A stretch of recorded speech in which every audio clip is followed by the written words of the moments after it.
joining the conversation and experimenting with this format for having a group meeting.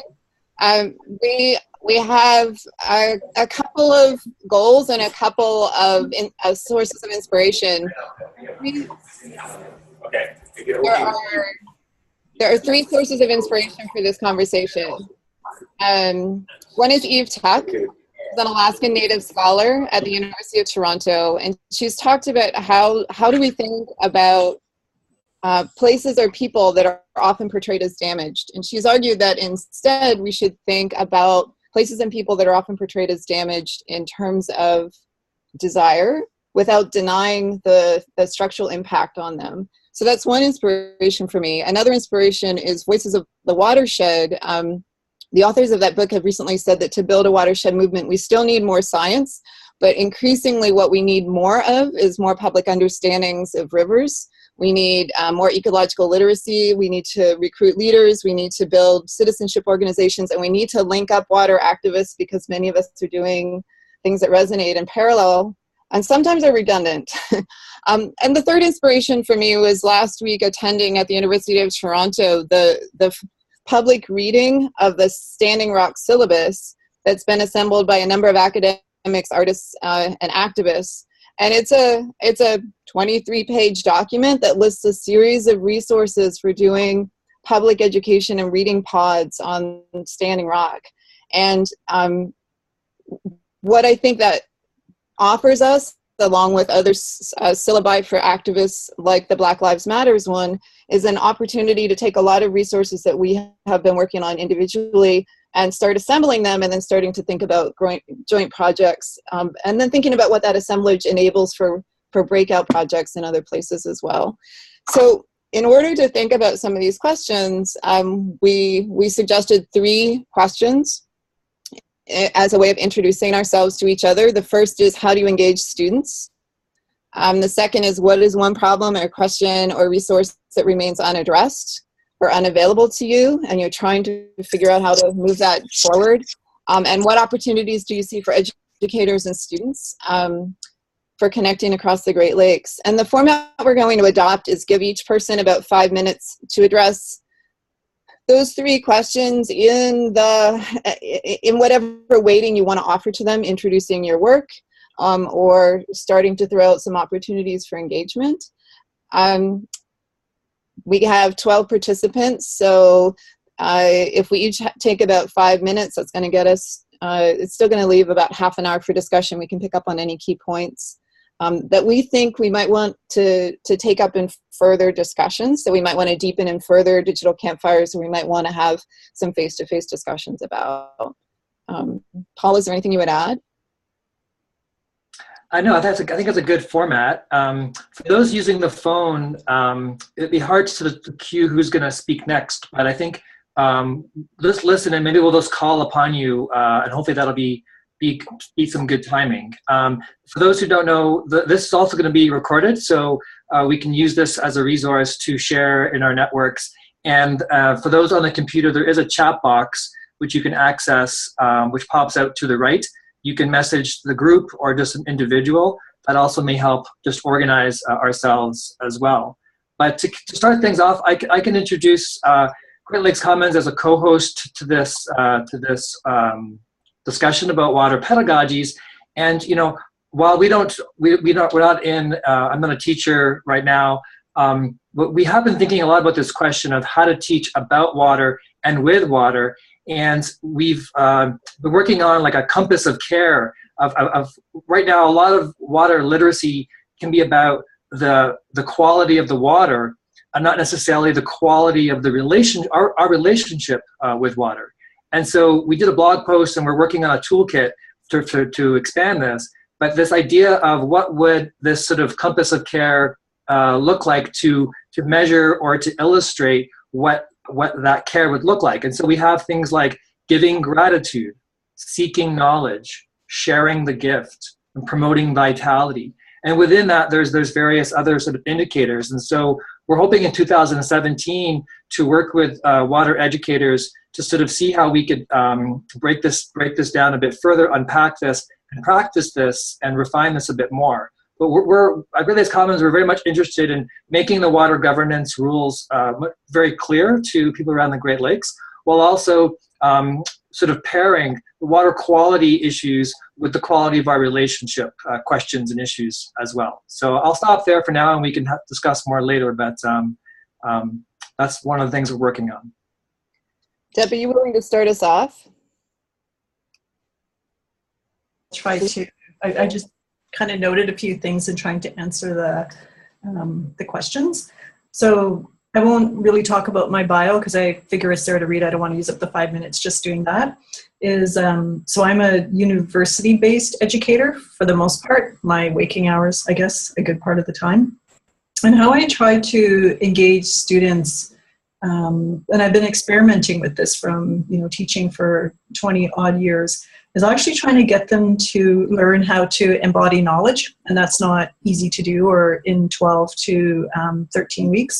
So it actually doesn't actually really matter to me what the subject matter is of the course that I'm teaching.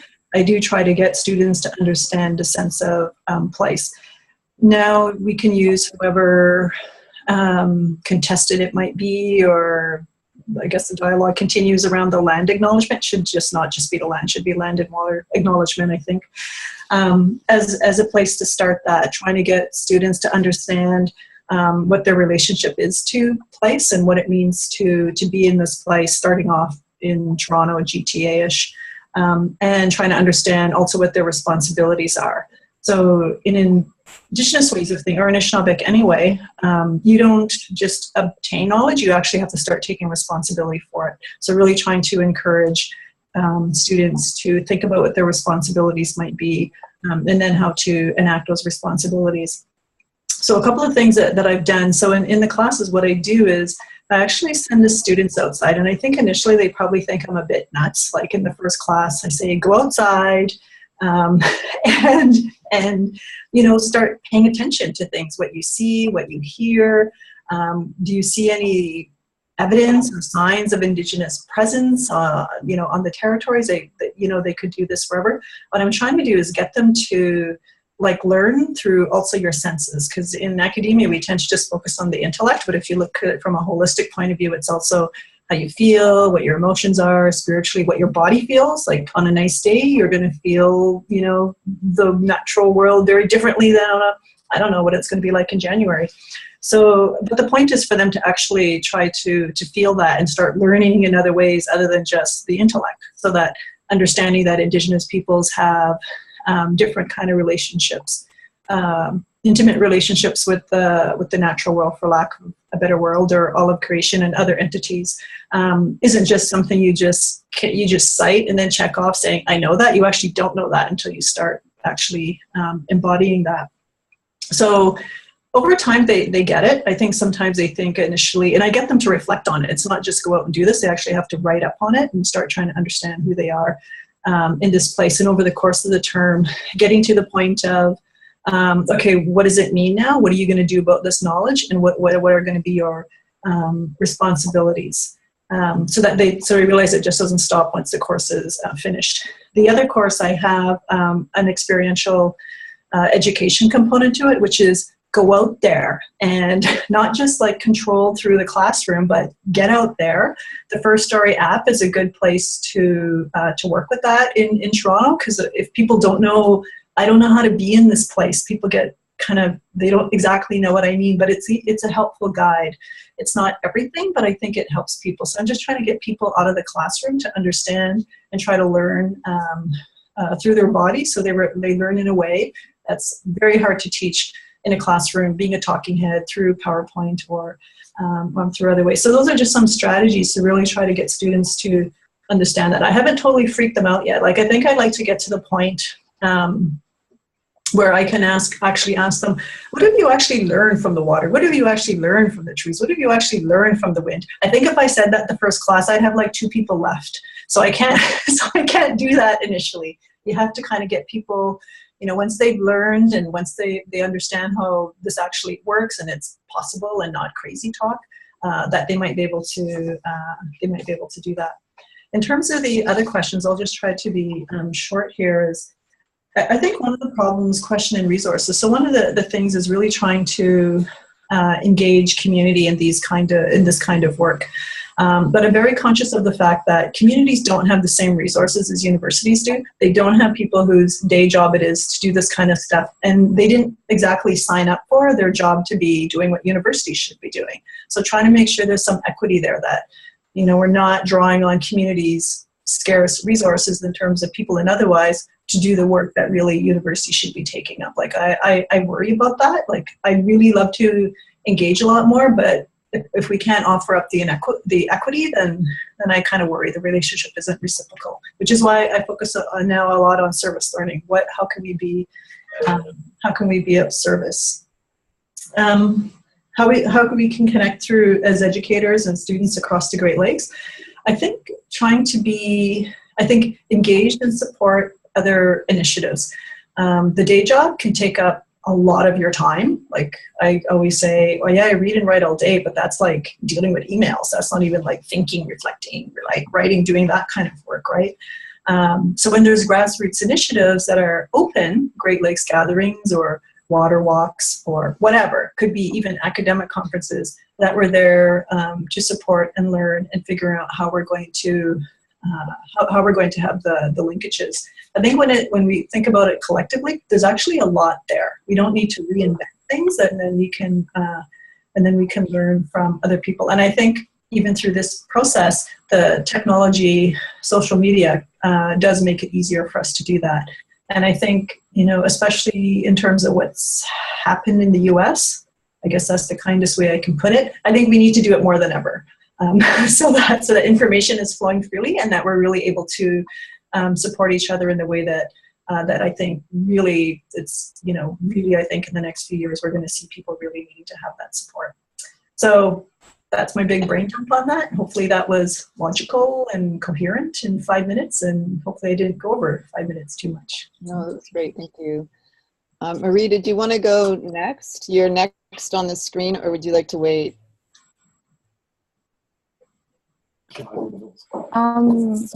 I could wait. Marie is a student representative who's going to the conversation. Alex, would you like to go next? Yeah, can you hear me? Yes. Okay, great. Sure, I'd be happy to go next. I'm up in Aurelia, which is part of Lake Couchiching and Lake Simcoe watershed.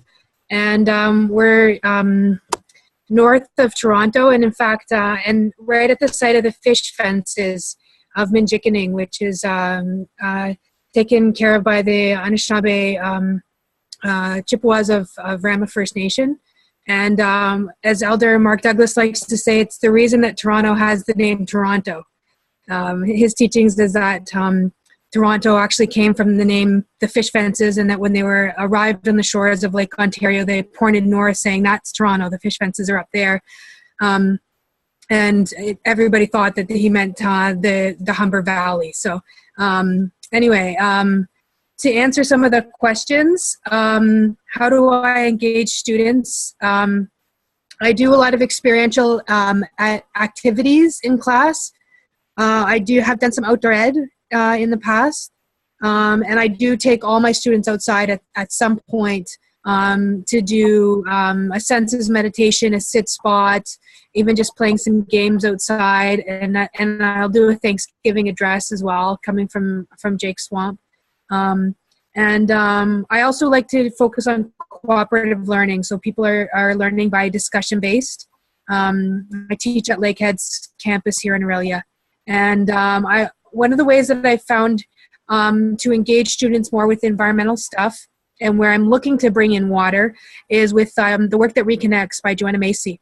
I did a 2-week training in that program in May with Joanna and Anne, and have brought that into the classroom as a way to talk about how do we feel about environmental issues, what sort of emotional effective response comes up when we think about climate change or we think about water pollution.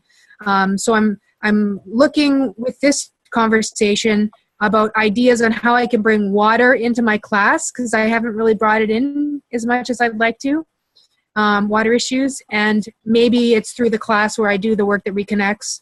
I'm not quite sure. I do also use Coyote's Guide to Connecting Kids with Nature and some of those techniques, the core routines of nature connection in my work. I had a question for Deb, and I really liked when you said the land and water acknowledgement, and that's something really simple that I can start is acknowledging the water when I acknowledge the land. I was practicing at the beginning there. And then just wondering, Deb, if you can clarify what this First Story app is, because I wrote it down as that, but I was just looking for a bit more clarification. That sounds pretty cool. And yeah, my big question is, how can I bring water into my class? I teach an Aboriginal education course, so they're training to be teachers. How can I bring water in? So I'm looking to get ideas from this conversation. Did you want to respond, Deb, to the First Story app question before we move on? Sure. Well, you can Google it. And essentially what it is an initiative actually that started many years ago by the late Rodney Babawash, trying to, I guess for lack of a better word, reinscribe Indigenous presence, like that you can know that Indigenous peoples were in the territories and on the waters, and then taken up by his widow, Dr. Heather Howard, who's at Michigan State and has an appointment also at the University of Toronto, and eventually creating an app where you can pinpoint different places of it where there was Indigenous presence or continued Indigenous presence, also ecological knowledge if you're doing the High Park tour. So they also do tours with that's the other thing I made my class do. To start off to get more comfortable was to do the tour. So it's I actually am fairly useless with my phone. I have a BlackBerry, so I actually don't use the app, but my students do because they have phones that can actually deal with it. I just give them the link, but essentially it guides students. Like, so it's an app on the phone, so they can go to different places, and the app tells them where to go, and it has the stories of that particular place. So students who are doing it might end up downtown. One was at a plaque in a school. So it just has different places. One was at another place near a school that he grew up in Mississauga.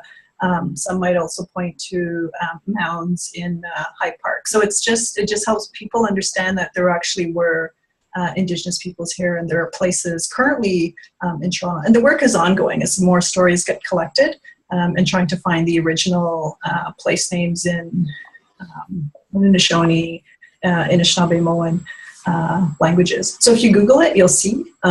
So they're doing it for GTA, kind of Toronto-ish, but I don't think there's any reason why I couldn't do it.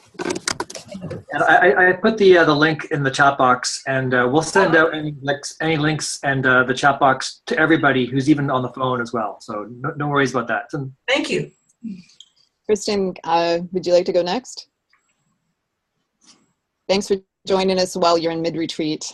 Sure. It's a little dark in the office where I am, so I apologize if it looks creepy. But yeah, I'm here in New Brunswick, and I've downloaded the First Story app, and I'm playing with it as you're talking. It's fantastic. So I think there's definitely some parallels or synergies between what the first two speakers talked about and what we're doing. So I'm the co-founder of an organization now known as Swim, Drink, Fish Canada.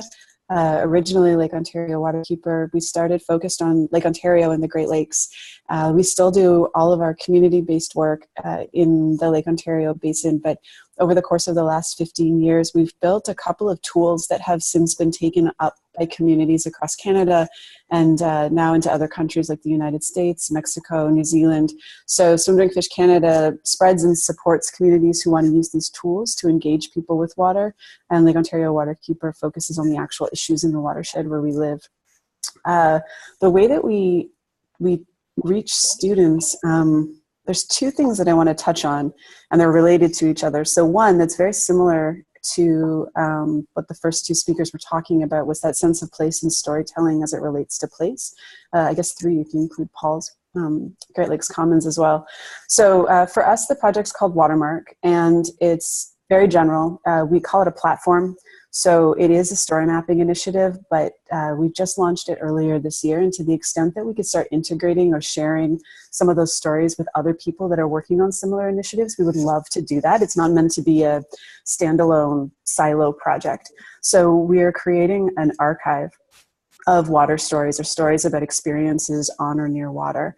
And the reason we're doing that is because showing how people are using water and where they're using water over time is a piece of knowledge that is really missing from the work that we try to do protecting the water where we live. So asking somebody to think about their watermark, or a connection that they have to a body of water under the expression somewhere, some water body is part of who you are. When you get people to kind of realize, oh, I grew up in the desert and the absence of water had this impact on my life, or I grew up in a highly polluted community and the lack of connection to water had this impact on my life, or I grew up living off of the fish from a lake and that shaped my life.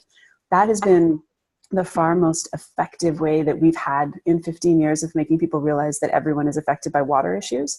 Far more persuasive and compelling than giving people stats about 65% of your body is water, or it's this percentage of GDP, or any of the rational reasons why we should care about water. It turns out that just recognizing that it affects each of us in our own unique way has been a great engagement piece. But then the knowledge, and so I was really glad to hear the first people talk about knowledge. The knowledge that's in those stories is incredibly relevant too. So, you know, a story about catching bass on a particular lake in 1965, that could be a game changer for a scientist or for somebody living on that lake trying to protect it.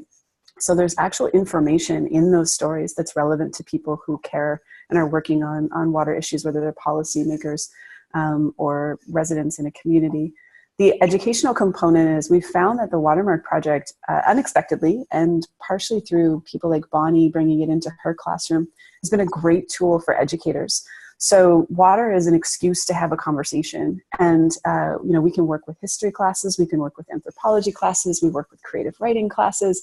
And it's, you know, I just did a workshop for adults, recently moved to Toronto, an ESL class last week. And that was absolutely fascinating to hear people from all over the world learning to speak English by sharing a common story about their water experiences, and then how that unlocked a conversation about Toronto water and what water is in Toronto in this new place where they now live.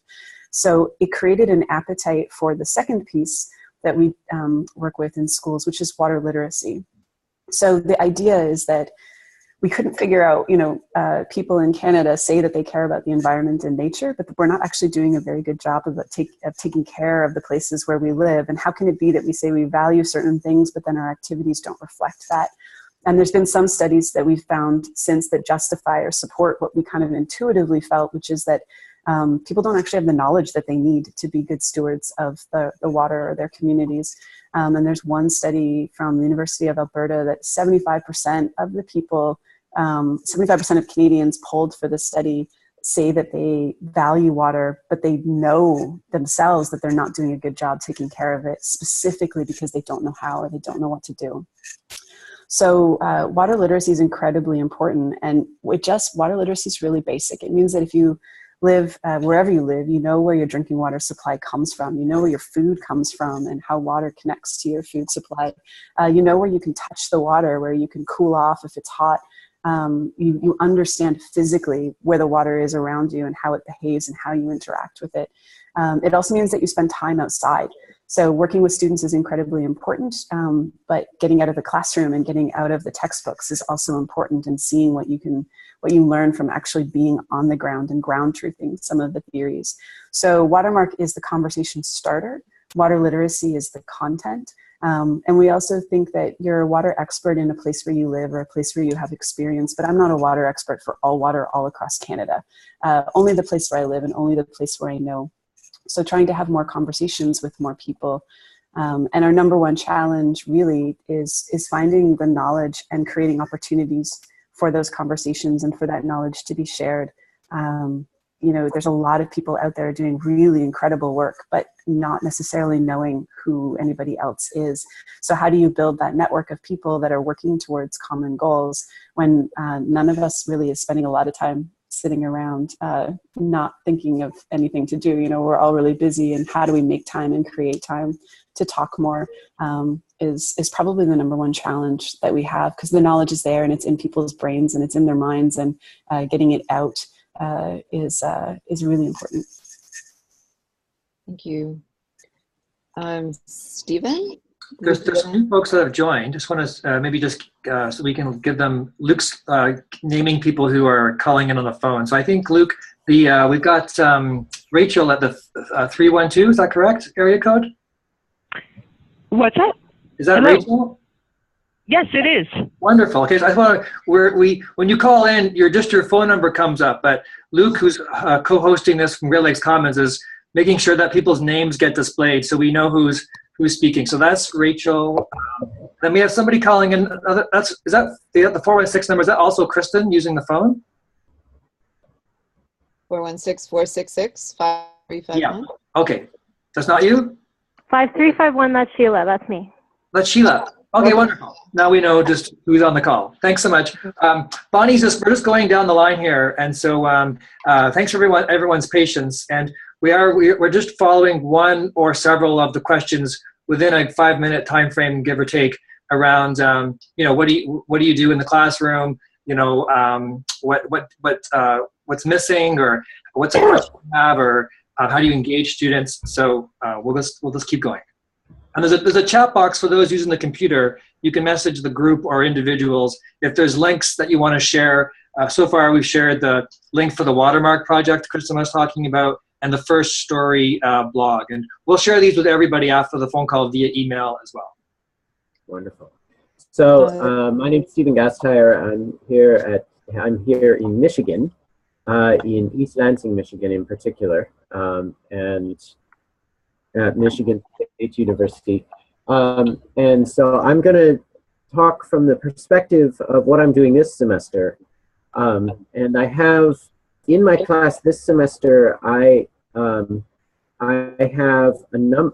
a class that's made up of 16. I'm a sociologist, but I actually am teaching a class that has 16 students who are from the natural science side all over campus. Most of them already engaging from a very Cartesian perspective with water in one way or another. And then a couple of sociologists who I'm not sure what they think they got themselves into by this point, but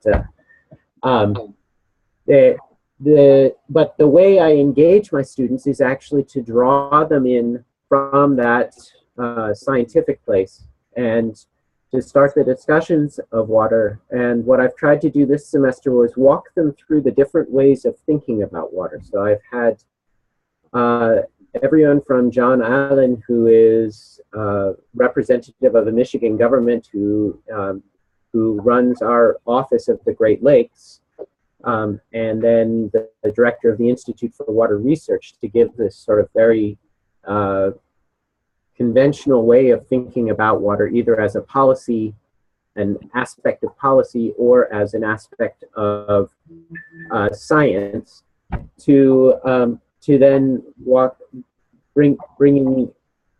having them talk with people like Kyle White and Frank Wagashi to get sort of the, if you will, a political and scholarly perspective on a native perspective on how we would think about water.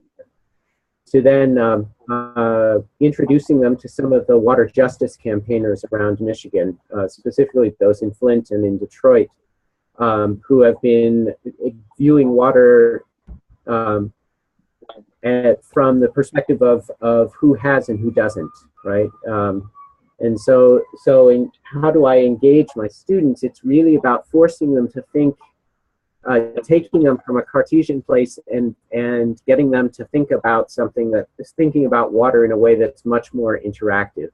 But then asking them all the way through to go back, and they've all been assigned to do 3 different papers over the course of the semester, sort of culminating in a final paper that's coming up. So we're very, very excited that in the next week.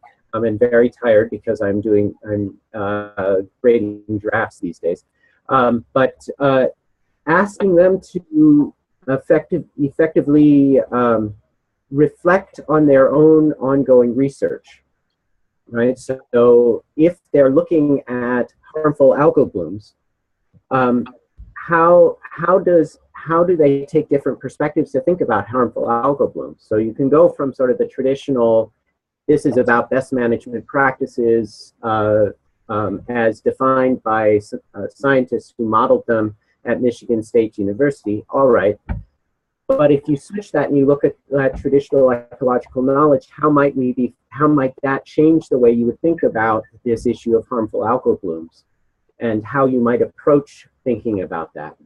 Or if you're thinking of it from a justice perspective, how does that change the way that you think about this problem, right? And so engaging students has really been about engaging their issues, their interests in thinking about this issue, these connections between land and water and people in different ways. And I will say, for a number of the students, the real challenge has been the insertion of people, which was because they do come from this very Cartesian science place, into that formula, right? And politics, right? I will relate that I had a conversation with one student after Kyle White's day in the class, where her response was, that was really complicated. I had a hard time understanding why he was talking so much about politics. So it is, but by this point in the semester, I think they're all starting to think a little more creatively, and we'll see what the final papers are like. In terms of opportunities, I think there are great opportunities. I think the crisis of Michigan, certainly, but the crisis of the Great Lakes right now provides an opportunity, because it does, stepping out of this class and into my more general classes. I will be teaching SOS 100 in the spring. So the general class for sociologists and undergraduate sociologists. When I've taught classes like that before, what I've found is that the reality of Flint, the reality of Standing Rock, the reality of what's happened in Detroit means that students don't, the reality of Line 5 and the dispute over Line 5 in Michigan means that it's rare that you find a student who hasn't thought at all about water, right? Who hasn't at least considered the contested nature of waters and how we interact with water, how we interact with what we have to do to heal the water, our relationship with water. And so in that sense, while we're surrounded by catastrophe, in some ways that's an opportunity. And I think we owe it to ourselves to see it that way, because that's how we might move to seeing new opportunities and new ways of doing. I was intrigued that Deb and Alex, who was the last person, Kristen, right? All talked about getting their students out of the classroom. And I was actually going to list that as the problem or question that I find the most challenging, because I find that the standard curriculum doesn't make that easy to do. And the strategies for doing that, the strategies for overcoming resistance from students when you try to do that, I think it is something I would like to hear explored a little bit more. So that's what I have to offer. Thank you, Stephen.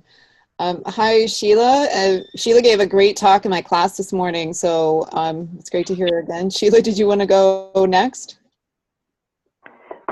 Sure, yeah.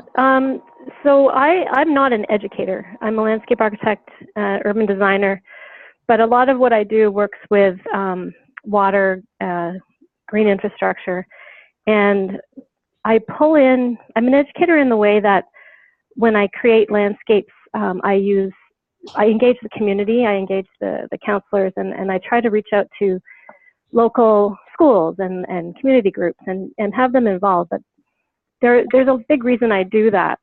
I think we're really missing the boat when we create our cities, and more people live in cities now than not in cities. So I'm speaking from the perspective of someone who grew up in the country but is working to create a city. And my goal, and I think what every city's goal should be, is how do we create an eco-city that is living lightly on the land, so that when water flows through from the headwaters down through communities, less urbanized, suburban, through into our city, we are not adding to the problem, and we're helping to recharge the groundwater with the land that we do have some kind of control over.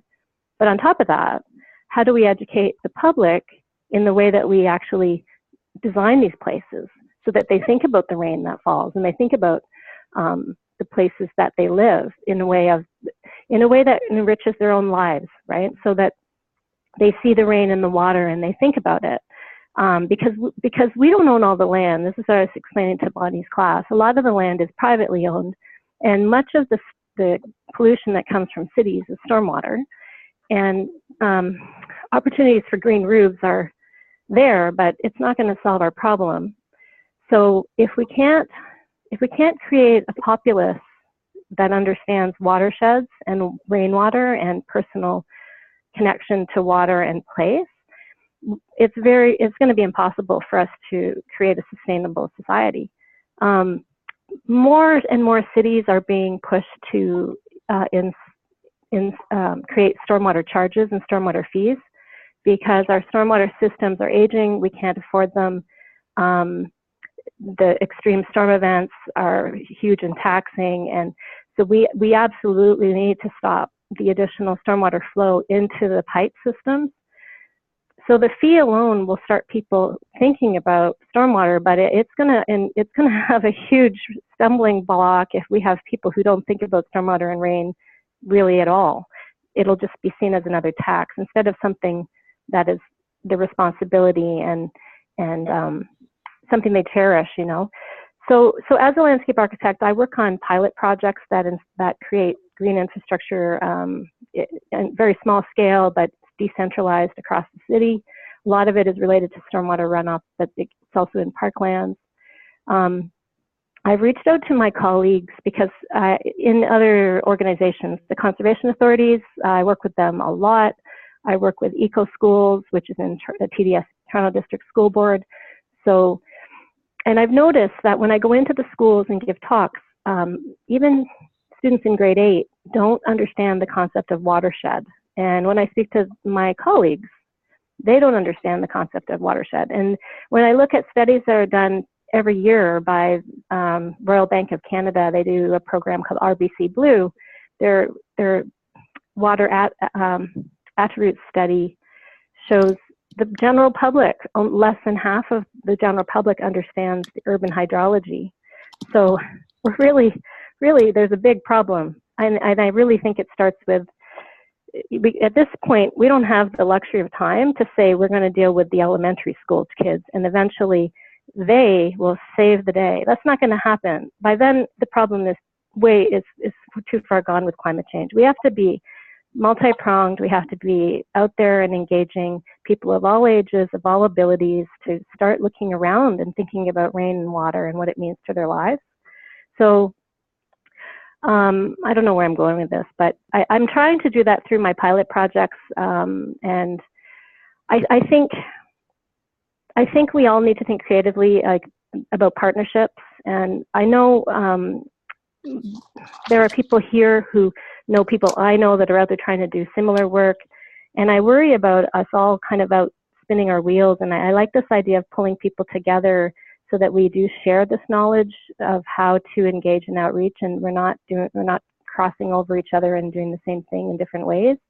For example, Hillary Inwood, who I know from OISE, teaches environmental education to teachers, and she's talking about environmental education around water and eco schools and design thinking approaches, and so that's all fabulous. But I don't know, how is she working with the people who are on this phone call?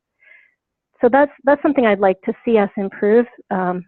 I spoke with people at the TRCA and Credit Valley, and they all share my concern that we're not getting the information and the knowledge of what is a watershed out there. We're not getting the kids out there so that they touch and feel and learn to love the land and water. And I truly believe that learning by doing is the best way. And partly what I want to do, I think people should put pressure on the counselors, including professors and educators, to ask why cities aren't creating landscapes that educate at the same time as have a function where they collect stormwater.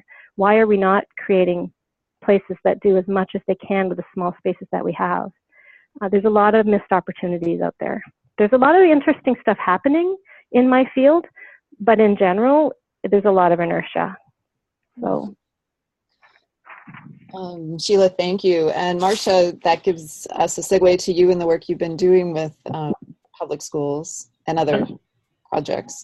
It's actually wonderful to be able to hear all of the people have pretty much the same ideas ultimately about how do you engage people, which is to make it real. And I'll just tell you a little bit about our work. We've been working for over 20 years in public schools across Ontario, across Canada, and into the United States. And our whole purpose has been to make things real for kids, to help them understand why they have to learn what they're learning and make education a living. This particular project we've been working on we've been working in water for a number of years, but it kind of started when we got frustrated going into schools and realizing teachers had no resources whatsoever around water, or very few, and the resources they had were not local. And a desire sort of grew up to sort of understand that and say, what could we do about this to help them? One of the initiatives we started with was actually kind of a bold thing. We essentially got a whole bunch of people together at Mars, and about 150 students and enough mentors, so to have 6 kids and 2 mentors together. And a room full of innovators, and we did this thing we called Scinovation, which was science and innovation. We got these kids to look at water challenges. We thought, well, if we're going to challenge them, let's challenge them with something that's real. So we gave them 4 particular water challenges, global, like coastal cities. We did northern Canada, we did Great Lakes, and we did water in Africa. And we had them working for a day through an innovation process, and at the end they had to pitch an idea to the group. And that was incredibly intense day. But what we learned from that was huge, in that these were grade 8 kids. They had never done anything like this before. They were under tremendous pressure to come up with ideas. We also had Microsoft there to support our research, lots of web researchers, lots of innovators to support these kids, so they weren't on their own. But they came up with some amazing ideas, some amazing sort of problem solving took place that day. And we realized that what we don't often do is tap into the resource of children. And kids in grade 8 are, they're at an age where they're really looking around and trying to understand the world to make sense of it. And this is the perfect time to educate them around all of these issues. So that started the ball rolling, if you like. We got engaged with Ontario Clean Water Agency and developed a program that we call One Water. And that program takes students in grade 8. We bring in water operators to work with them doing hands-on science. And we actually teach them about the chemical process of cleaning up our local water. So these are the people who do this in the plants. So these are the real deal. They come into the classroom, they show kids, they do hands-on science with the students, so each of them does these activities, and then they also show them other hands-on activities to talk about wastewater, and we talk about the biological process of keeping the bugs that keep our water safe, keeping those bugs healthy, the bugs that eat our waste. So we start to have them understand what takes place locally in terms of water at a very basic level.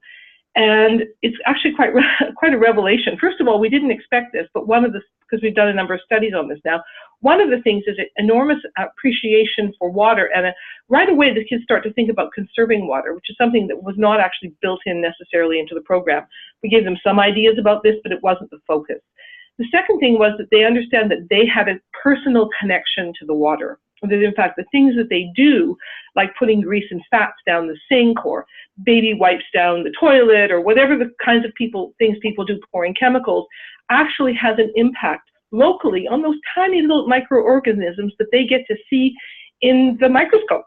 And all of a sudden it's real for them, and they realize they have a personal responsibility. They also have an emotional connection, which we really treasure, with the operators who do this work, and they don't want to make their job difficult. So what we've realized that all of this stuff is local, that for kids in particular in grade 8, if we can make this really local, we can have some impact. From that program, we've developed a new program called the Changing Great Lakes, and we're looking at the watershed now, and we're looking at, and this is actually a program in pilot across Ontario, and it has 4 parts. One of them is looking at the context of climate change, extreme weather events, things like that. So we bring in media, we bring in a lot of different things, and we also bring in local experts into the classroom to talk about things. And in fact, the students are asked to go out and get local experts. So it's actually on their initiative that these things take place. So they're very local and they're very different in every community. The second part is we have them do what we call a portrait of a shoreline. So we have them go to the local watershed and to the place nearest them that connects to the watershed. Also, you know, it's a geography program, so they use GPS. They understand their watershed. What does it look like on a map? But also, what does it look like on the ground? And we have them touch and feel and photograph and paint and draw and do whatever we can for them to form a portrait of their particular shoreline and what does it mean to them. So they do an artist statement, and it connects to the curriculum. This is also, for us, this is the most important piece. We're going to get teachers engaged in working with students around water. This has to support their curriculum. So we work with the curriculum that is there and make this real again for the students. And we get the kids finally to kind of come up with ideas for how they, in their own lives, in their families, in their schools, in their communities, can help adapt to the issues that they're discovering in terms of climate change. So we're talking about things like rain gardens and permeable surfaces and all of these things, but these things become now part of their world. They recognize them. And we find that when we do this stuff, that all of a sudden you've got a whole group of kids in grade 8, you know, and it seems like they're young. And I heard, you know, Sheila, you talk about, you know, it's too late, we've got to do this on multiple prongs, and I totally agree. But we have to get these kids, we've got to give them a baseline of knowledge so that they can go out into the world knowing what they know and recognizing their place. The last part we do is storytelling. And I think what we've done in our program is we've given them stories from people, real people working in various aspects. In fact, Kristen's partner, Mark Matson, wrote a story about water and its implications for him. We have water operators. We have a person like Carrie Freak who talks about, you know, why she does what she does in terms of water. We have Melanie DeBossage, who is an Indigenous woman from Manitoulin Island, who talks about how things have changed from her perspective as she's grown up around the water and all the different things she's seen. Because as someone today in this call mentioned, we're in a kind of, as they call it now, a post-truth world where nobody knows what's real. And our whole point is when we're in this world now, what we need to do more than ever is get people to come down to the level of reality, touching and feeling it, sharing their knowledge, sharing very quickly what they learned with each other. So these are true stories, and that's a repository of stories. And I'm thrilled about your story app because I want to get on that right away with the schools. So I guess our perspective is that, you know, we're hoping that in engaging teachers and engaging schools in this kind of curriculum, we can get students to see the value in water, the value and also their responsibility, and it all, I guess, goes back to the personal responsibility of them and their families. And another thing we've really seen with the One Water program is that people's families have changed behaviors as a result of understanding with the students what's actually taking place. So to connect with all of you is a great treat because we get to see, you know, that all these things are actually happening right now. I think there's an incredible amount of momentum around water. And we're hoping to be able to help create some of that piece in the background with the younger students so that they can, when they get to your classes in university, they're very well, there's a level of knowledge that you can count upon that they can grow even further. So those are my thoughts for the moment. Marcia, thank you. And Liz, it's a nice connection to you because I know you're starting a shoreline project, and you can tell us about that or whatever else you wanted to share with us. Okay, great. Can you hear me? Yes, thank you. Okay, great. I'm using the phone. So yes, thank you. This is really stimulating to hear about all of these amazing projects. Thank you, everybody, for sharing what you have so far. So I personally became interested in water politics through a film I made many years back called The Waterfront. And what I wanted to do was think about water through the lens of environmental justice. And I was really excited after I made the film about how teachers were using it in really innovative ways. Like I'm just thinking about the problem solving. There was a problem that was presented in the film, and I remember a lawyer, a professor of law calling up and saying, I want to use this and actually have my students go try to solve this problem. So as a filmmaker and an educator, I see film primarily as a prompt. As a sort of way of either convening people or convening attention. And so I began working recently on a project called The Shoreline, and thinking about the shoreline as a beautiful metaphor of a way to cross borders that no longer makes sense. Like the way we've organized our cities are obviously around politics rather than watersheds. And so really trying to think about the shoreline as a metaphor for the kind of methods and approaches that we need to think that are, that defy traditional boundaries. And it also occurred to me that it was a place where there's a lot of conflict. And, there's this sort of tension of the need to develop and versus the way that the environment is changing so quickly at the shoreline.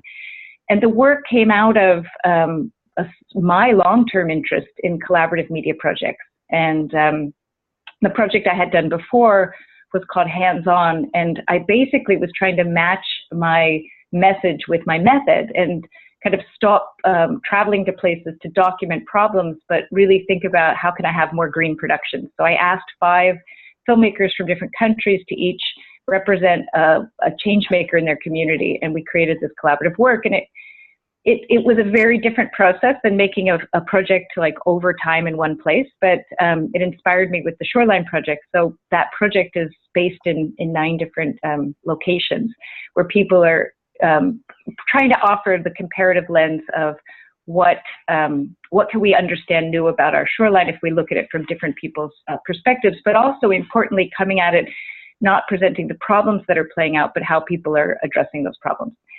And so because my brain is totally into that, I bring that into all of the classes that I teach. And I teach in an urban context in Montreal where students are frequently not engaged in nature and not even particularly interested in nature.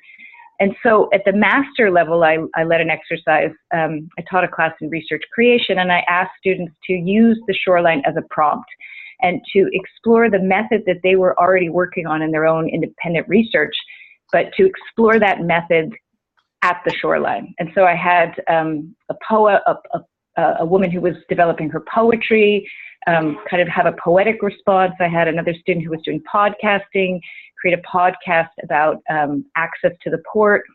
And so it was using the shoreline as a prompt. I used that again in an undergraduate class where we have a place-based assignment where they have to feature and profile a place. And so I had 8 production groups, and we each chose places around the Montreal shoreline.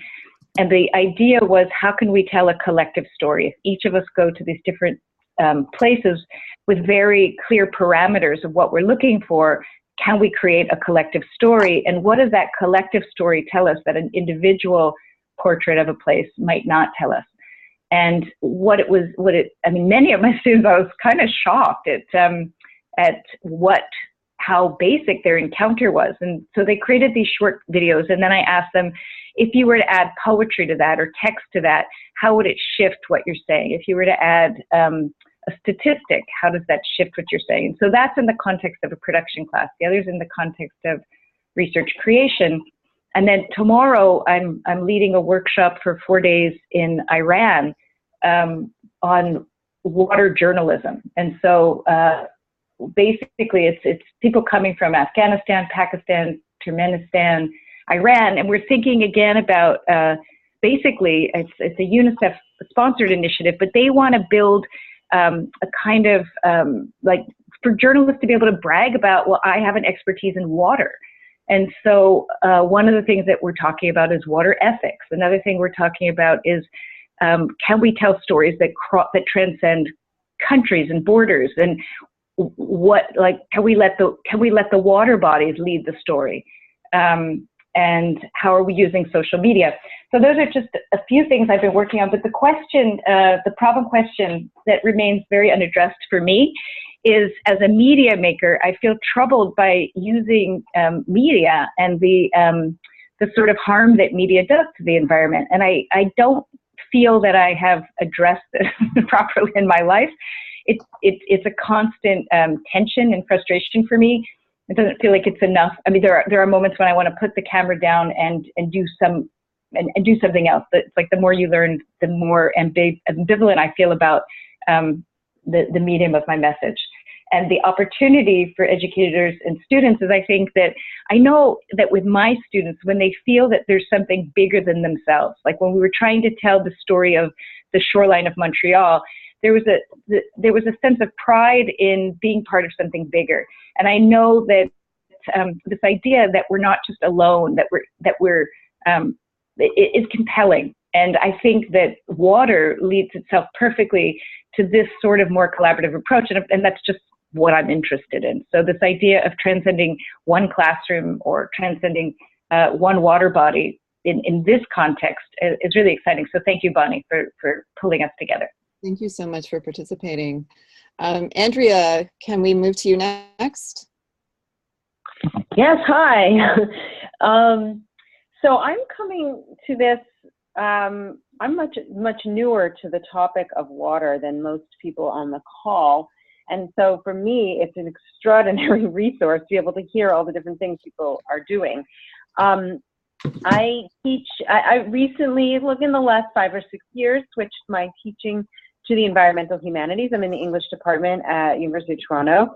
And so I teach at the undergraduate level a course called the Environmental Imagination, and at the graduate level a course on in American literature on American pastoral, it's called, on agriculture and environment.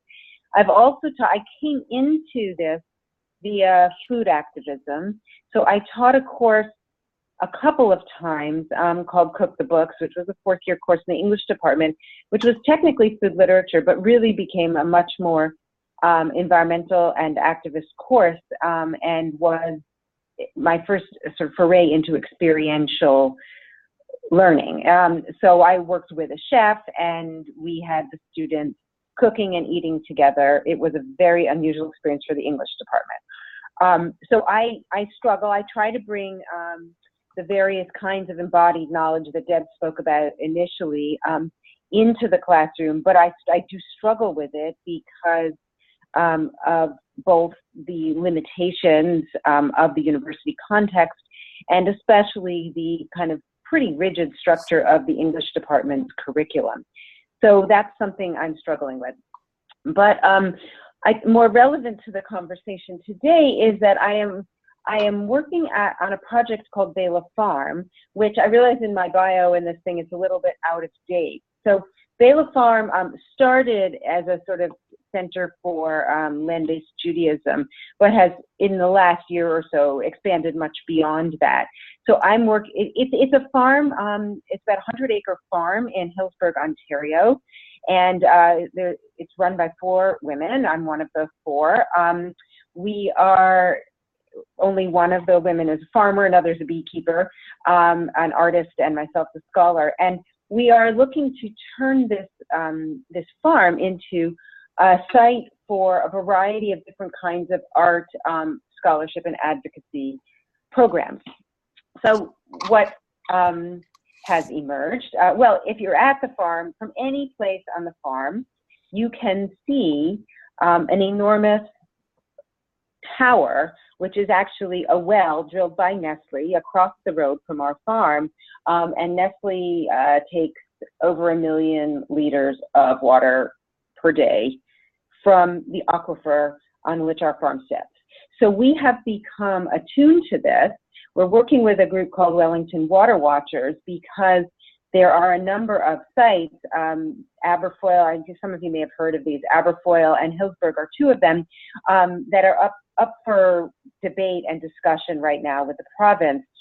In this year of terrible drought, there were no limits whatsoever on the water that Nestle could pump, and it's causing enormous problems in the entire range of this aquifer, which runs from the Guelph area over towards Erin County to the east. And all the farmers, everybody is noticing this problem because the water levels are dropping. So we've become involved, and now we've devoted the coming year's activities exclusively to water issues. So I'm trying to learn this stuff really, really fast. We brought together in a couple of meetings groups of scholars, artists, and activists to brainstorm various kinds of actions and educational activities and community events that we can host in the coming year as we build to, the assumption is that the permit for the Hillsburg site will be renewed, will be up for renewal in the end of August 2017. So we are trying to generate all different kinds of water-related events and materials in the lead up to that. I would love to sort of to think of this not just, of course, as a one-off political action, which it is that, but also to think of it as a way to generate a lot more material that I can then use in my own teaching. And I am in the beginning stages of trying to figure out how to bring students out to the farm for extended periods of time to do teaching on site at the farm in order to actually do University of Toronto classes and coursework for a week or two at the farm. So at that point, obviously, we would want to bring water in. And I should just add that it's one of the remarkable features of the land that we're on is that the springs bubble up from the ground in a variety of places. Unfortunately, this summer they weren't bubbling quite as vigorously, but it is quite a remarkable thing to see, to just sort of, there's like a kind of bathtub just sunk in the ground in one area and it's always full of water for animals to drink from and that sort of thing. So it's quite a wonderful sight, and I'm excited to just listen to what everybody is working on and to participate as much as I can, and eventually to bring our own activities into these conversations as well. Andrea, thanks so much. Rachel, can we move to you next? Hello, everyone.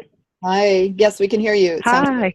Great. Wonderful. Yes, I came on a little bit late. I'll answer the first question about engaging students by saying I am here at the Alliance for the Great Lakes headquarters in Chicago.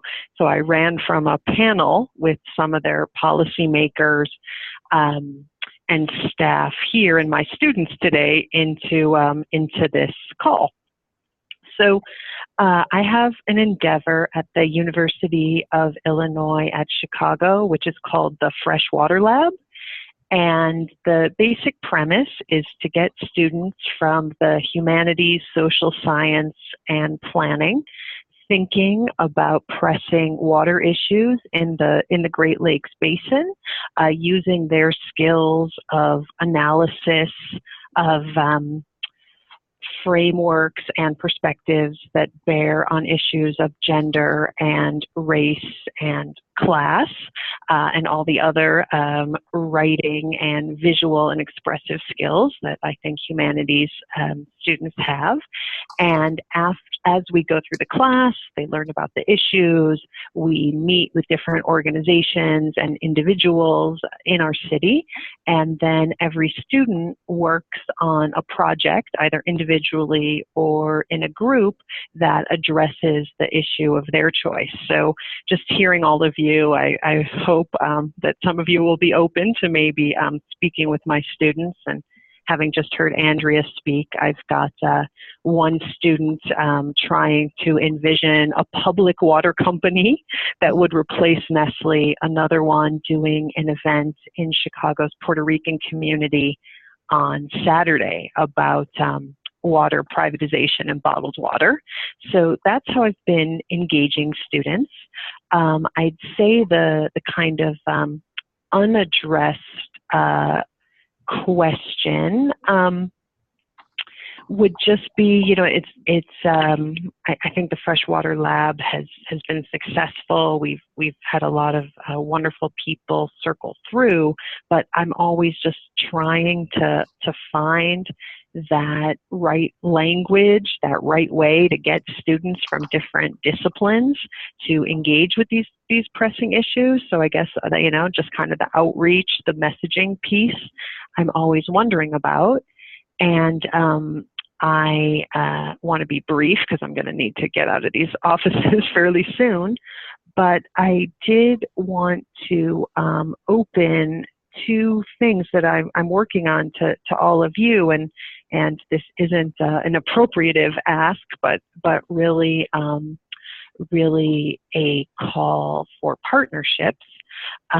We are at the Freshwater Lab, on the suggestion of one of my graduate students.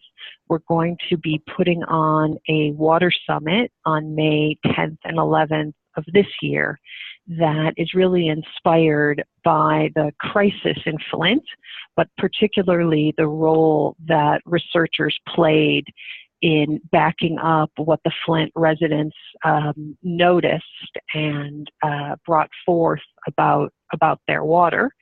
So the May 10th and 11th summit is called Untrouble the Waters, and the goal is to bring mayors, city government, grassroots people, and NGOs and nonprofits together with the research community and hopefully some foundations to get people thinking collectively about very tangible projects. So we're imagining May 10th will be the day for mayors to have panels and speak and have partnerships. There'll be a reception that night at Chicago's Shed Aquarium, and the second day is going to be entirely devoted to working groups whose topics will be generated in advance by some of our definitive participants, people that are coming. So we're really looking at urban water, and we really want to explore just city government, researchers, community members. How can we start momentum together? How can we set up frameworks and partnerships that might be quite durable and necessary in this new era of a very different federal government, at least in the United States. So that's one piece. The other piece that we're going to start working on at the Freshwater Lab with a grant from the Mott Foundation is actually creating a kind of a website that brings together the best of teaching, primarily again in the arts, the humanities, social sciences around the Great Lakes. And so this is kind of wide open. We've got some resources to do it and some initial ideas, but just hearing what so many of the speakers said about promoting water literacy, about the power of stories, about the different perspectives of thinking about water, the landscapes for education, and then, you know, even having something perhaps like video from Bala Farms as it faces the Nestle pump. So these are things that we at UIC are at a really initial point of thinking about. And just to close, UIC is a public urban university that really reflects Chicago and its greater areas. So it's a really exciting place to do this work because the student body is so varied and comes from so many neighborhoods.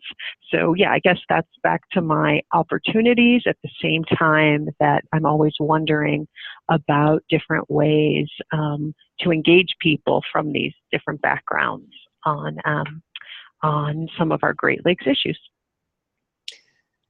Thanks so much, Rachel. I'm attentive to the fact that we have about 15 minutes.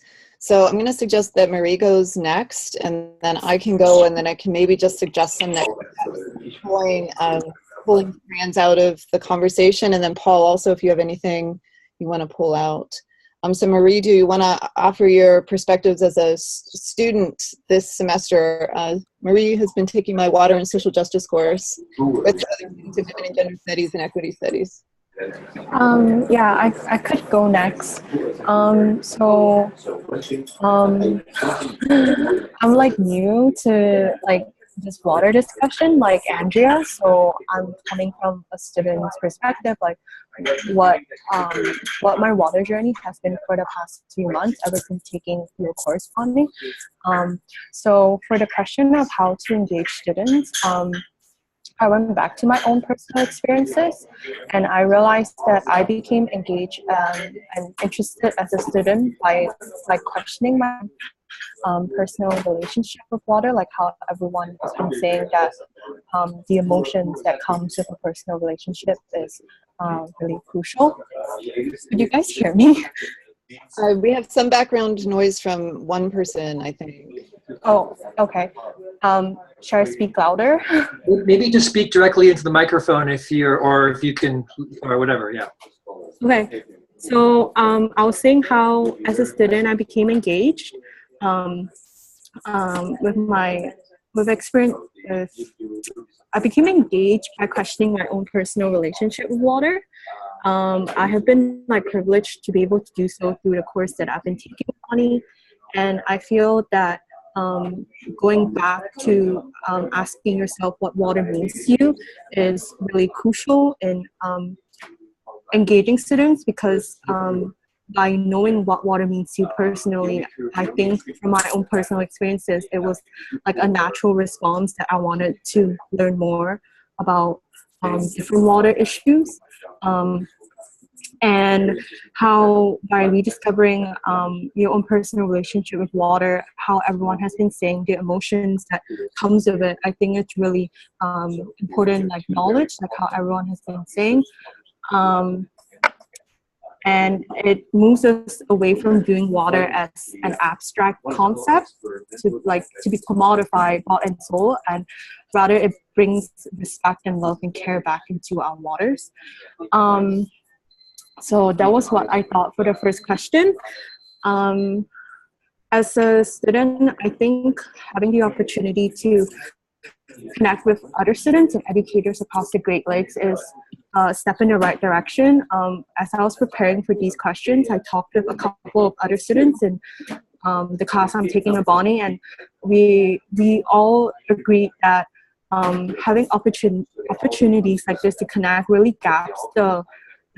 really bridges the gaps between educators and students, because as students, sometimes we feel intimidated because we feel like we don't know enough, and so that prevents us from entering the conversation. And so having opportunities like this, or the Great Lakes, the conference I attended, the Great Lakes Common Forum. Forum, yeah. Is really great tools to continue to engage students. And I just wanted to go back to how this tool of like stories, how other participants has been talking about the water story. I think that was one of the tools that allowed me to question my own relationship with water, not only in the classroom every Wednesday with Bonnie and the other students, but also outside. So I think like engaging with students should be a lifelong commitment. It shouldn't just be like, for me as a student, it shouldn't just be like once I'm done taking this course I stop, but like it should be like lifelong commitment that you journey on with other people from this community, but also yourself. So personal self-reflection is key. And just one problem that I was thinking about from a university perspective is, at least to my knowledge, I realized a lot of the water-related or environmental courses are offered within the Department of Environmental Studies, and so it offers it from a science perspective. And I was just like wondering, like, how can we, as I think one of the participants stated, how can we bring together like race, gender with science? Because I feel if I hadn't taken Bonnie's course, I wouldn't have known that there is a course on water and social justice within my own department. So there's that lack of water courses in certain departments, and like, how do we, I guess, like deal with that? Those are just my thoughts on the questions. I written down actually a handout of all my answers, and I'm gonna hand it to Bonnie on Wednesday, and like I don't mind if she shares it with you guys, or she brings it to future discussions. Yeah, so I'll be willing to do that. Yeah. Thank you so much. No problem. So I will take I guess a few minutes to describe some of the things I've been working on and hope to work on, and then maybe try to pull the discussion strands together. So the things I'm thinking about are both at the university level and at the classroom level. One environmental activist in the Toronto area told me recently, I only know of one person working on water at the University of Toronto, and that's you. And that turns out not to be the case. It turns out there's about 22 of us at the University of Toronto who work on water, but we haven't been interacting with one another. I put together a list this fall as to start assembling some conversations. I'm applying for money, and I have gotten some support from the university to support several kinds of conversations. One is to bring together people. It's a huge loss for us that Deb McGregor is no longer at the University of Toronto and is at York, but it's amazing that she's still here in the city, because Deb is the person who really is the person many of us look to think about this work. One thing we'll be doing is having a series of workshops, probably 4 to 6 workshops throughout the course of the year. That will be an opportunity for faculty, the faculty at the University of Toronto, to network with each other, but also to network with all of you and to think about course design, and more concretely to think about projects that community organizations might need that we could implement in our classroom settings. The university has a huge amount of money for pedagogy.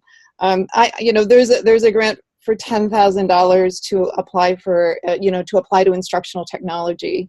The university is very interested in hands-on experience for students, and community organizations are strapped and can often identify needs. So the idea of these conversations is partly to identify partnerships that we can create to make classroom learning more real for students, but also to support the organizations and communities that Deb notes are rightly constrained. A second goal at the university level is for me, I'll be putting together a working paper listing a series of experiential educational projects that take place around the Great Lakes, but more broadly, that are thinking about how do we break some of the constraints on conventional educational practice. 2 examples are the Love Your Lagoon project, which is one that's undertaken in Australia. It connects 10 community educators, 20 teachers, and 210 students, and it's coordinated at a university. That's one. There's the Salish Sea project that's run out of York. So my idea is to put together a list of all of the examples I can find, and it's partly about content, but it's partly, and we know this is critical in educational settings, thinking about administrative structure and funding. How do you do that? And the third thing that I'll be working on next year is with some collaborators, including Andrea and a few others, trying to think about a cluster of courses on water that we can put together at the University of Toronto, maybe a sequenced set that will be year 1, year 2, year 3, year 4, maybe a set that will bridge the disciplines, be linked to the development of a new experiential course, and that might be labeled something like the Sweetwater Seas for the Great Lakes. So that's at the university level, and that's thinking about, the university uses the clunky language of leveraging locational advantage, which I don't like. It sounds kind of like we're selling the university, and it doesn't always seem fully responsive to community needs. The framing I prefer is one that comes from decolonial place-based pedagogy, and decolonial place-based pedagogy is a way of thinking about education about place that says we need to push beyond the idea that people reside in places and think about how they inhabit them. We need to think about ways of changing education so we're not just focused on testing and standards, but we're thinking about different ideas of accountability. We need to challenge the creation of a certain form of competition in the classroom with notions of connectedness and mutuality. Those are things I take from the place-based education work that comes out of environmental education, as I recognize that certain forms of place-based education can themselves be colonial. And so there are some important critiques of ways of teaching about place that displace or further displace Indigenous understandings of territory. And so I'm trying to incorporate those into my classes as well. So moving from the university level to the classroom level, at the classroom level, I teach 2 courses, one for first-year students that usually ends up attracting life science students, called Living at the Water's Edge in Toronto.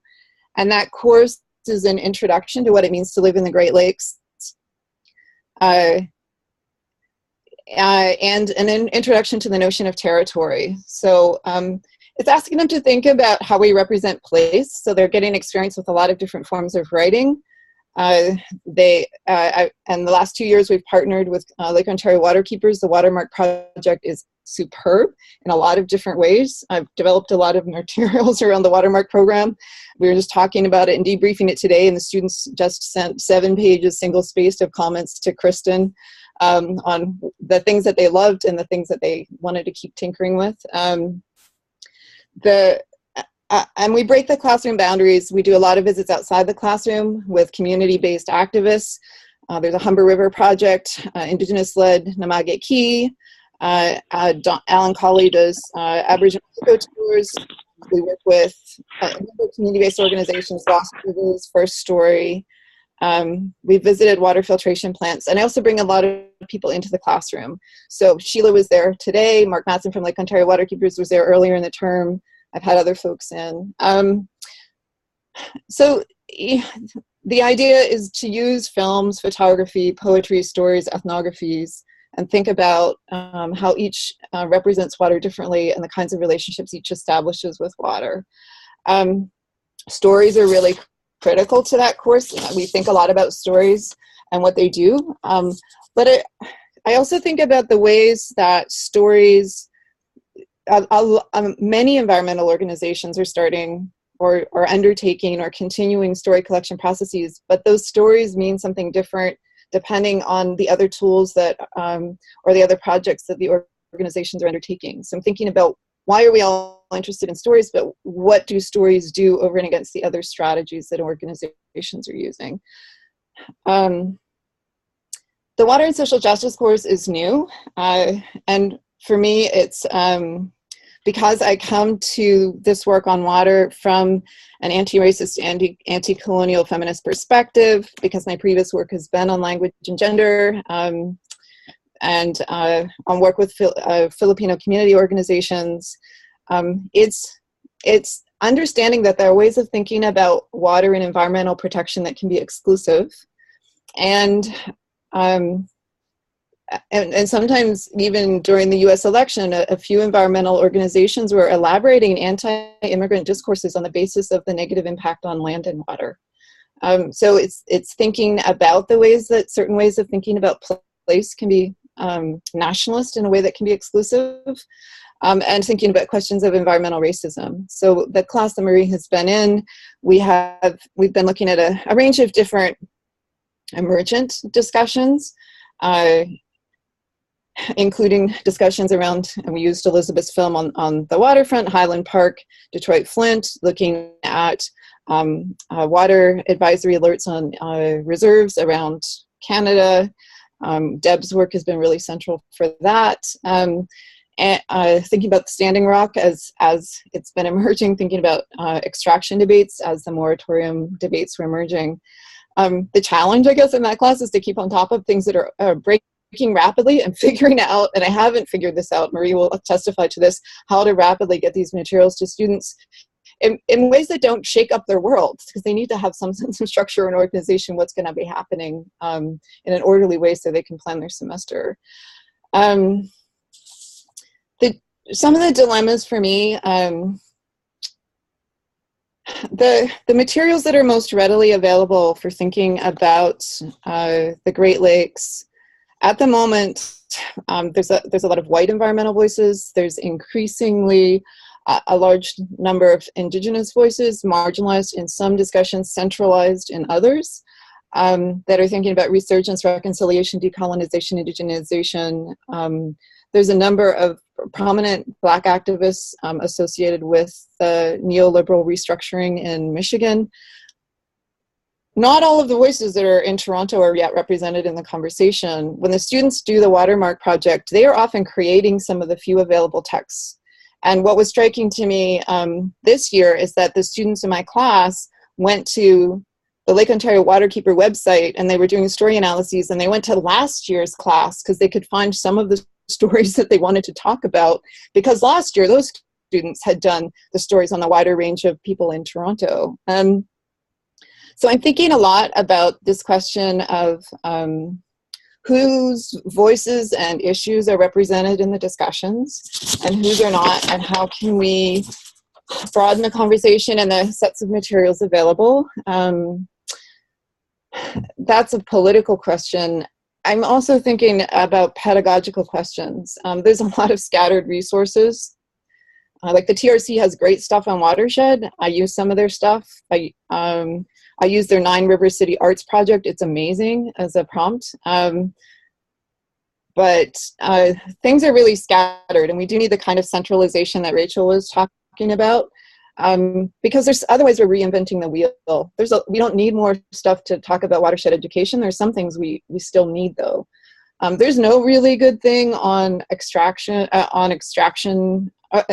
are some good things on extraction debates. There's no really good resource on diversions and debates about diversions around the Great Lakes. There's no good film. There's no good maps. There's a good book.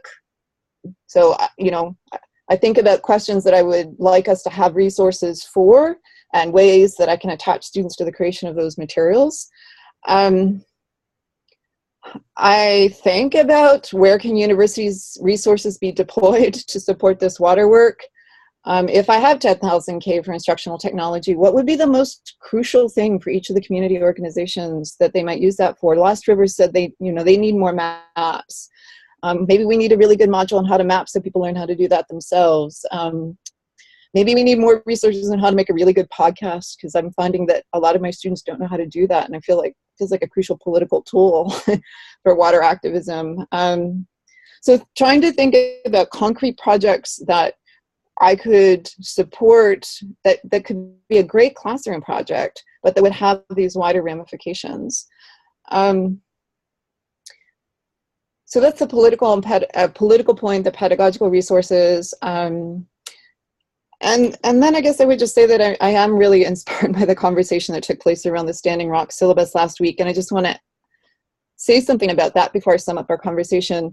So the Standing Rock syllabus, as I mentioned at the beginning before everyone had joined, is a resource that's been developed by a collection of academics, activists, and artists in upstate New York that allows people in a range of different learning sites to think about the histories and current debates in Standing Rock. And it is a conventional syllabus, the first 25 pages, but they've also assembled all the readings. So the longest version is 1,000. It just has everything there. And the topics start out with history of settler colonialism, territorial and sovereignty disputes in the areas where the camps have been set up, infrastructure, environmental resources, gender and sexuality, the ways the water protectors have been represented, sometimes as noble, sometimes as terrorists. How do we think about representation in these issues of social activism? So it's this amazing resource. And last week, it was thrilling to be at OISE and have 100 people in the room. And some of them were academics, some were community members, some were people who wanted to do podcasts, some were people who wanted to translate into high school education. And all of the people there were going to work through the same syllabus together in smaller groups. And then they were going to think about how to translate that knowledge in whatever way they did best. Some people said, I do art, I do creative combat. And so, I mean, for me, a vision for us would be putting together something similar for the Great Lakes that would be a collection of all of these resources in one place as a kind of a common base, but there would be modules that people could adapt as they needed to. And the pedagogical model is linked to something that has a really sharp and interesting political analysis of reading, like who reads and when and with whom, and how do we share knowledge. So for me, that would be one potential joint project. To sum up, one thing that's just been exciting about this conversation is to hear all of the different resources people are drawing on. Just having this list of resources is for me a thrill, but we will also make sure we compile everything that we have heard people mention. Paul has been kind of diligently throwing up some of the references. Some of them we'll need to come back to you for on the chat box, and you may or may not be able to see it. You might or might not feel comfortable. So you can look at those, and we'll pull together a list of resources. I hear a series of smaller conversations breaking out, and we can talk more about this. I hear some about how do we link up arts-based work, how do we talk about storytelling, how do we break outside conventional constraints in certain settings, universities versus public schools, what are some of the basic tools we feel we need for education. Lots of examples of student work that it would be great to compile. So there's some smaller breakout conversations that we could deepen in this format or in face-to-face conversations. And so resources has been one point, getting people into smaller conversations that we can deepen. And I think the third one is making some, we don't all have to connect in this larger group each time, this group of 12. In fact, it probably would be ungainly to do it. And I hear a lot of one-on-one or two-on, groups of 2 or 3 conversations that would be really interesting. I got some ideas at the Standing Rock Syllabus organization about how we can do those kinds of breakouts, so we could do that. I guess the final thing is that there are some funds available for building large networks. The Social Science and Humanities Research Council has some large partnership grants where they try to network about 10 to 15 organizations for larger projects. And if we wanted to think together about comprehensive and complexly interlocking projects for education across sites or across lifespan, then that is something that we could also think about doing. So those are just some thoughts for ways forward. Deb, thank you. I like the Great Lakes Syllabus. I think it's a great idea, and you have done so much work that we'd be immediately putting on there. So I just wanted to see if anyone had any final words. We're just a bit past 6, and I know people might need to log off, go off into other obligations. Does anyone have any final comments or thoughts they want to drop in?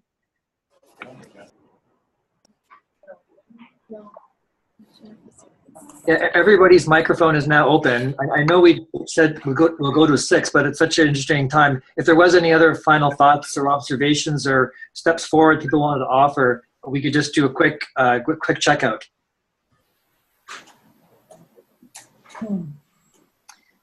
If there are not, at least now, I'm hoping and assuming this will be an ongoing conversation. You all have each other's emails.